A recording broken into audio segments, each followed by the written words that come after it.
Assalamualaikum warahmatullahi wabarakatuh.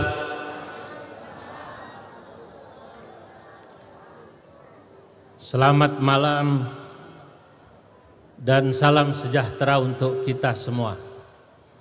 Alhamdulillahilladzi faddalal ulama bisyarafil izzi was safa wa asyraqa qulubahum wa uqulahum bi anwaril baha. Wassalatu wassalam ala sayyidina wa habibina wa syafi'ina wa maulana Muhammadin sayyidil anbiya wa imamil atqiya wa mir'atil awliya wa yambu'i ulumil ulama wa mu'tamadi futuhil awliya wa ala alihi wa ashabihil asfiya wattabi'ina lahum bi ihsan taraku lana ma'arifahum wa turrathahum al-gharra wa tharra amma ba'du. Yang sangat kami muliakan para alim ulama, para tokoh dan pemuka masyarakat, wabil khusus ibunda kita, Ibunda Nyai Hajah Sintah Nuria Wahid beserta putri-putri beliau dan cucu-cucu beliau yang luar biasa. Hadir bersama kita Al-Mukarram Romo Kiai Haji Mustafa Bishri, tadi Bapak Menteri Agama, juga Bapak Mahfud MD. Saya mohon maaf tidak bisa menyebut satu persatu namanya. Hadir di sini tokoh politik, tapi insya Allah semua yang hadir luar biasa. Semoga semua diberikan keberkahan oleh Allah Subhanahu wa Ta'ala. Pada malam yang mulia ini, alhamdulillah kita semua dapat hadir hormat haul seorang tokoh yang tak pernah habis dikenang sepanjang masa. Hadir di sini kita lihat berbagai tokoh agama, semua merasa memiliki Gus Dur. Saya ingat dulu ada seorang khalifah pada masa dinasti Abbasiyah bernama Umar bin Abdul Aziz. Khalifah Umar bin Abdul Aziz memimpin kurang lebih hanya 2 tahun. Pada saat beliau wafat, banyak tokoh menangisinya. Orang-orang Yahudi minoritas, orang Nasrani yang minoritas pada masa kepemimpinannya menangis. Karena kenapa orang baik seperti beliau umurnya tidak panjang. Beliau hanya memimpin 2 tahun. Itu kenapa ada seorang penyair membuat syair kesedihannya tentang Umar bin Abdul Aziz. Kata sang penyair, halafaz zamanu la ya'tiyanna bimithlihi hanathat yaminuka ya zamanu fakaffiri. Halafaz zamanu, zaman pernah bersumpah, la ya'tiyanna bimithlihi, nanti akan lahir orang seperti Umar bin Abdul Aziz. Hanathat yaminuka ya zamanu fakaffiri. Tapi kata sang penyair, hanathat yaminuka ya zamanu fakaffiri, kau harus membayar kafarat sumpahmu hai zaman, karena sampai sekarang belum lagi lahir seorang tokoh seperti Umar bin Abdul Aziz. Tapi saya ingin katakan, saat penyair ini membuat syair, Gus Dur belum lahir. Andai kata penyair itu sekarang hidup lagi, melihat apa yang ada di sini, yang hadir acara haul, kita sejak tadi merasakan semua merasa memiliki Gus Dur. Sama seperti semua merasa memiliki Umar bin Abdul Aziz. Maka sekarang mungkin zaman akan mengatakan saya tidak perlu membayar kafarat. Karena orang seperti Umar bin Abdul Aziz ternyata telah ada di Indonesia, yakni Kiai Haji Abdurrahman Wahid. Beri tepuk tangan buat beliau. Malam hari ini hadirin yang dimuliakan Allah, saya sebenarnya saat dihubungi oleh Menteri Perhubungan, Mbak Eman, istrinya Prof. Rumadi, itu hanya menyampaikan salam dari keluarga besar Gus Dur. Saya bilang apa pantas saya bicara di forum yang terhormat ini. Beliau hanya mengatakan, yang penting kata Bu Nyai Sinta, tolong bacakan syair-syair untuk Gus Dur. Karena memang almarhum ini menurut saya tokoh yang memiliki banyak talenta. Ki Abdurrahman Wahid itu rajulun muta'addidul mauhibati dalam bahasa Arab. Beliau itu seorang yang memiliki banyak talenta. Kenapa? Lita'addudil mahami, karena memang oleh Allah Subhanahu wa taala dipersiapkan untuk banyak tugas. Beliau budayawan. Saya pernah mendengarkan bagaimana beliau membaca syairnya Nabigah Az-Zabiyani. Itu seorang penyair jahiliyah. Saya kagum. Fa innaka syamsun wal muluku kawakibu, idza tala'at lam yabdu minhunna kaukabu. Jadi santri seperti saya ini yang dulu belajar di pesantren itu merasa, Gus Dur itu kok saya banget. Kami ini di pesantren dulu menghafalkan syair-syair Arab, lalu kemudian Gus Dur seperti itu. Tapi Gus Dur juga cendekiawan. Beliau kalau sudah bicara tentang keilmuan luar biasa. Kita lihat hari ini Masya Allah para cendekiawan kumpul. Beliau juga tokoh politik yang sangat dihormati. Sehingga kita melihat pada malam hari ini para tokoh politik hadir. Juga beliau adalah rohaniawan, orang yang sangat dihormati karena memang beliau memiliki rohani yang tajam. Makanya kalau orang bilang semua merasa jadi Gus Durian sesuai dengan bidangnya. Walaupun tidak ada yang sama persis seperti Gus Dur. Dalam sebuah syair saya ingin gambarkan Gus Dur itu, wa kullun yadda'i mithlan bi Gus Dur wa mithluhu la yuqalu lahul mithalu. Wa kullun, semua mengaku, wa kullun, semua yadda'i mithlan bi Gus Dur, semua merasa Gus Dur seperti saya. Adik-adik disabel tadi dikasih kesempatan tampil, itu luar biasa. Itu luar biasa. Karena beliau merasa Gus Dur itu ya seperti beliau itu memberi kesempatan para disabel. Tapi wa mithluhu la yuqalu lahul mithalu, Anda cari orang seperti Gus Dur sulit.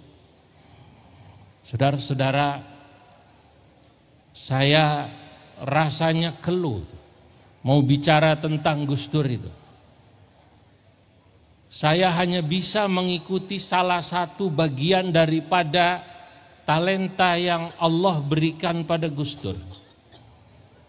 Di PBNU saya ini alhamdulillah hari ini mungkin mengikuti jejak beliau keliling ke pesantren-pesantren, ke kiai-kiai di pelosok-pelosok. Saya pikir saya ini sudah hebat, Kiai. Jarang pulang. Ini karena jarang pulang itu kadang-kadang saya harus bertemu istri saya, alhamdulillah saya ajak ke sini. Itu. Kadang-kadang ketemunya di bandara gitu.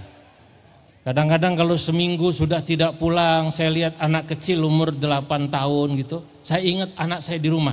Saya sudah bayangin, Masya Allah nanti sampai rumah, anak saya akan saya gendong.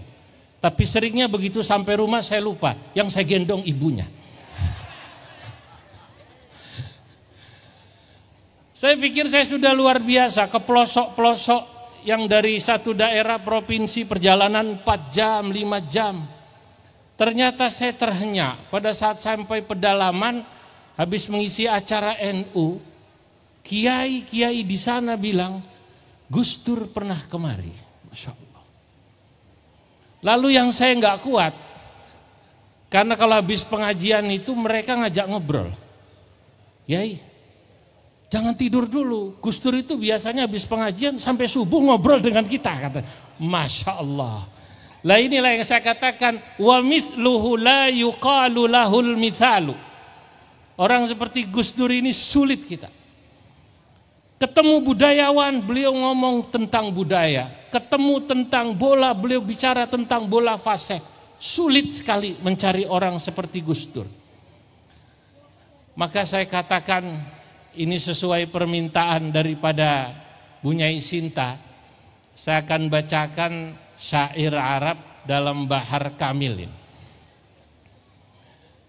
Kallat lisani anil kalami bihalihi kasukuti bikrin hina yus'alu idnuha.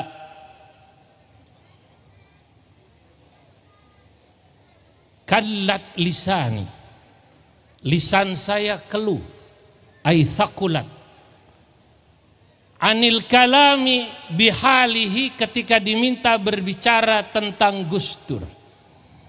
Keluhnya lisan saya kasukuti bikrin, seperti keluhnya lisan seorang perawan, hina yus'alu idnuha, saat dimintai izin akan dinikahkan. Kalau dalam kitab fikih itu perawan kalau ditanya, kamu mau apa tidak kalau nanti saya nikahkan sama Bobby? Mau nolak nggak enak, wong belum jelas beasiswa S3-nya. Tapi kemudian mau bilang iya malu, akhirnya diam, itulah keluh. Waladat hunnahdah lil biladi walil umam, waladat hunnahdah lil biladi walil umam. NU melahirkan Gus Dur ini. Karena kalau sudah bicara Gus Dur, ya pasti bicara NU. Kalau bicara NU, pasti Gus Dur. Sampai sekarang, kalau kita mau tahu tentang perwujudan manusia dari NU itu siapa? Ya Gus Dur.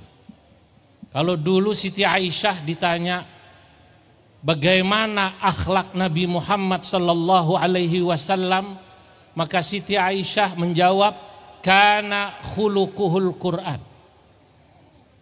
Bagaimana akhlak Nabi? Siti Aisyah menjawab, akhlak Nabi adalah Al-Quran. Maka hari ini kalau kita ditanya, kalau ada manusia yang bisa menggambarkan, merefleksikan sosok NU dan Indonesia serta pesantren, itu siapa? Ya Gus Dur. Karena khidmah perjuangan Gus Dur adalah perjuangan NU, perjuangan santri-santri pesantren, dan juga perjuangan bangsa ini untuk menanamkan, menyebarkan Islam rahmatan lil alamin. Itulah Gus Dur. Waladathu NU lil biladi walil umam, ya marhaban bi'aziziha wa za'imiha. Wa ya marhaban, wahai selamat datang, bi'aziziha, dengan orang yang mulia yang dimiliki bangsa ini, wa za'imiha, dan pemimpinnya. Waladaz zaman wa qad fukitta bimautihi. Zaman melahirkan Gus Dur, seperti zaman melahirkan Umar bin Abdul Aziz. Wa qad fukitta bimautihi, dan Anda kehilangan betul atas wafatnya Gus Dur. Kehilangan akan siapa?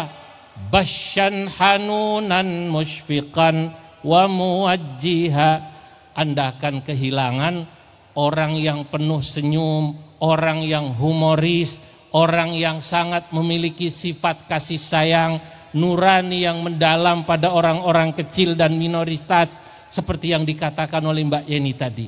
Wa muwajjihan, dan kita kehilangan orang yang terus memberikan taujih, nasihat pada kita. Saudara-saudara, malikun tawadha'a lirra'i fayurfa'u, dzikrun kasyamsin la yuraddu bidaw'iha. Malikun, beliau pernah menjadi presiden. Tawadha'a lirra'i, tapi beliau Masya Allah tawadu. Saya beberapa hari lalu Kiai melihat foto Gus Dur sesudah jadi presiden, lalu gerah di rumah ini didampingi Kiai Mustafa Bishri. Di bawah foto itu nyebar, saya nangis. Anda cari presiden yang seperti ini sulit. Masya Allah. Dan ini rumah pun baru seperti ini beliau sesudah jadi presiden. Malikun tawadha'a lirra'i fayurfa'u. Tapi karena ketawaduan beliau, maka Allah kemudian mengangkat zikrun namanya. Kasyamsin la yuraddu bidaw'iha. Laksana sinar matahari, tidak ada yang bisa menghalangi sinar matahari. Tidak ada yang bisa menghalangi Gus Dur. Ya Allah, semua orang kalau ditanya NU, satu kalimat tentang NU, tokoh NU, pasti semua akan bilang Gus Dur. Sebelum Gus Dur mungkin ada ketua umum PBNU dan sesudahnya, tapi yang abadi namanya Gus Dur. Kenapa? Karena ketawaduannya. Wa huwa alladhi man la yujibu li'adilin wa huwa alladhi jama'al quluba li rabbiha. Wa huwa alladhi, beliaulah Gus Dur.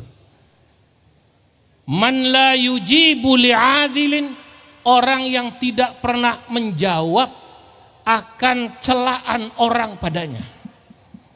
Beliau dikritik, dicela katanya karena sering main ke gereja lalu dibilang kafir. Karena sering kumpul sama romo-romo dibilang kafir. Sering kumpul sama orang-orang beda agama dibilang kafir. Gus Dur jawabnya singkat, yo gampang no, kalau dibilang kafir tinggal syahadat lagi. Beliau jawabnya itu ringan sekali itu. Tidak perlu mencela. Ini sama seperti ada kiai dibilang, kiai kok jenengan ngerokok terus, nanti mati lu. Yo kalau mati nanti gampang dihidupin lagi. Rokoknya maksudnya. Nek mati disumet malih. Nah, ini Gus Dur bisa semacam ini, saudara-saudara, itu Masya Allah karena keluasan hatinya. Orang yang luas hatinya itu maknanya bijaksana.